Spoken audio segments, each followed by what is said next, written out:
خودت رو حفظ بکنه. چند سال سن داری ننه؟ چند؟ 60 داری؟ 70؟ کشاورزی کنی؟ خوب هستی؟ روزگار خوب گذره؟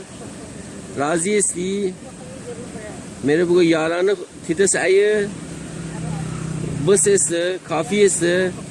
خب پسر نری؟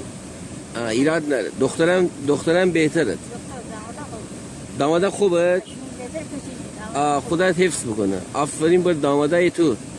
آفرین بر داماده تو. اما هم فومه نشینیم. اما دیار چی؟ دیار محلی جا راضی هستی؟ که دیار خوب است؟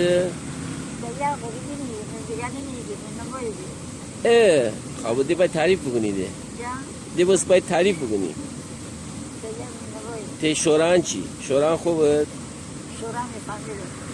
خاطی بازم محل کی دست داره که نه؟ داماد حاجی حمیدیه شناسی؟ کی؟ حاجی حمیدی. بله. حاجی حمیدی داماد.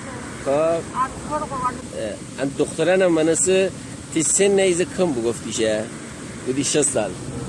اصلا 70 دارم. 70 نه. یعنی 70 بیشتر نری. نه 75 میشد مسلمان نمیشه. نمیشه نمیشه. آره. نه خودت رو بداره. ایشالله که 120 سال سلامت. چرا؟